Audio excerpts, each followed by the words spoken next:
ընդհանրապես հաց չէի ուտում։ Իմ քաշը դառավ 37 կիլո, ոսկորներս էր երևում, սկսեցի ուշաթափվել, չէի ուզում կանգ առնել ու չէի կարող պատկերացնել, որ ես որևէ մի բան կուտեմ։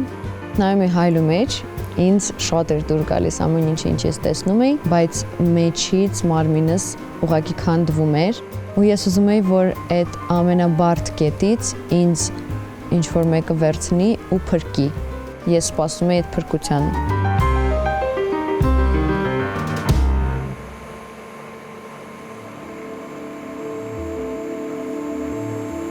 Ես Մարգոն եմ, 15 տարեկանում իմ մոտ առաջացել է անորեքսիա։ Ծնվել ու մեծացել եմ Ռուսաստանում, դրա համար իմ համար մի քիչ դժվար է խոսալ հայերեն լեզվով, բայց ես սովորում եմ, դրա համար ուզում եմ ներողություն խնդրեմ միանգամից, որ մի քիչ լավ, ճիշտ չեմ խոսա, բայց ես կփորձեմ։ Ես մի հատ հայ աղջիկն էի, մեր գյուղում շատ միամիտ, շատ տենց փոքր, կարելի ասել մտածելակերպով երեխա էի 15 տարեկան։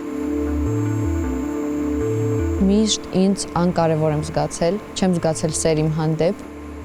Բացի տնից ու դպրոցից ոչ մի բան չգիտեի իմ կյանքում ու իմ համար շատ կարևոր էր ընկերությունը։ Իմ ընկերուհին եկավ ու ասեց ինձ, ես էլ չեմ ուզում քո հետ շփվել, ուրիշ երեխեքներ սկսան հեռվանալ ինձանից, մեր ընկերությունը կորավ։ Ես նայում էի հայլու մեջ ու ուզում էի գտնել ինչ-որ պատճառ, ինչն է իմ մեջ սխալ, որ մարդիկ չեն ուզում հետը շփվել, որ ես տենց չեմ զգում ինչ-որ հետաքրքրություն իմ կողմ, չեմ զգում սեր մարդկանց կողմից։ Ու կենտրոնացա հենց մարմինիս վրա, սկսեցի հաց չուտել, սկսեցի ներքուստ ինձ ատել։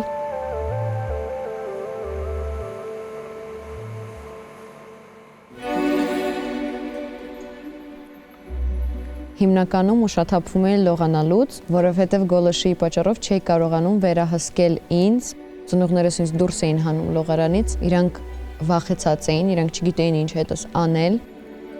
Պապան ինձ բռնել էր ու գթալով կերցնում էր, ես էլ լացում էի, ուտում էի,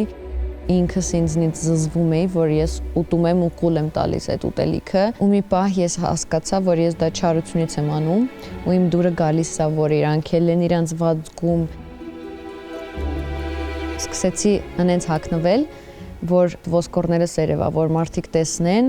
ինչ ձևի եմ ես նիհարել։ Չեմ կարող թաքցնեմ, իմ դուրը շատ էր գալիս, որ բոլորը մտածում են իմ մասին, որ բոլորը խոսում են իմ մասին։ Այդ ժամանակ ես հասկանում էի, որ դա միակ բանն է, որը ես ինքս ինձ հետ արել եմ ու որով ես կարող եմ հպարտանամ, որով ես հպարտանում եմ։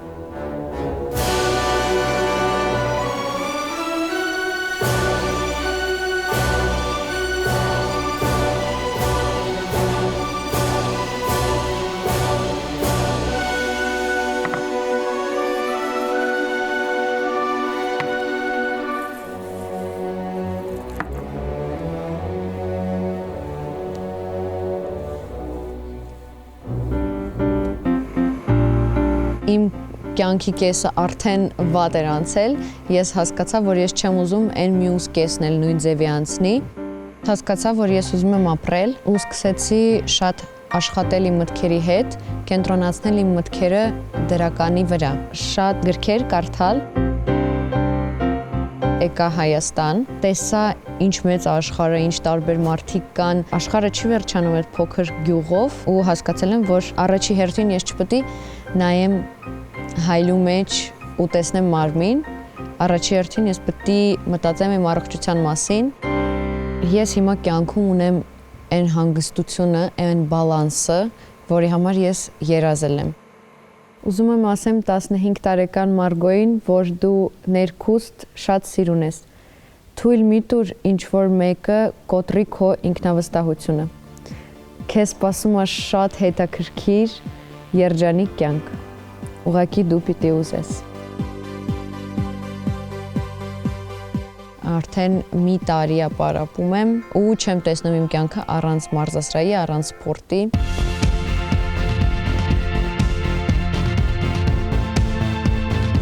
որ իմ երեխան տեսնի առողջ, ուժեղ, սիրուն մամա, որ ես լինեմ իր համար օրինակ, որ ինքը ինձ նայի ու մտածի, վաու, ես ուզում եմ լինեմ իմ մամայի պես,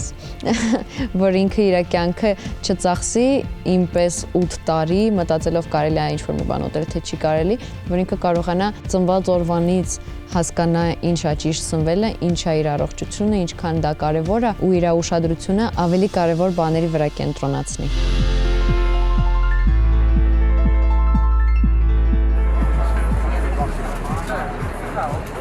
Երբ ես իմացա, որ ես հղի եմ, ես հասկացա, որ ես պիտի գամ Երևան։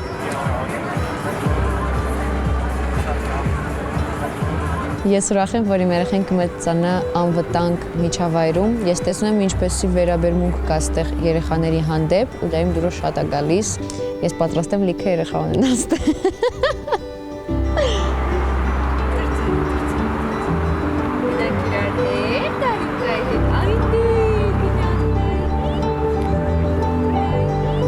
Ես շատ ուրախ եմ, որ ես արդեն չեմ ապրում այդ զոհի մտածելակերպով, որ ես կարողացել եմ այդ հաղթահարեմ ու փոխել եմ ամեն ինչ իմ մտքերի մեջ։ Ինչ ես անում եմ, պիտի ինձ տա երջանկություն։ Դա մի հատ միտքն է, որով ես ապրում եմ, երջանիկ, հանգիստ, բալանսավոր կյանք ու սենց կարա լինի մենակ Հայաստանում, ուրիշ տեղ եթե ապրեի, այդ պազլը չէր կպնի իրար։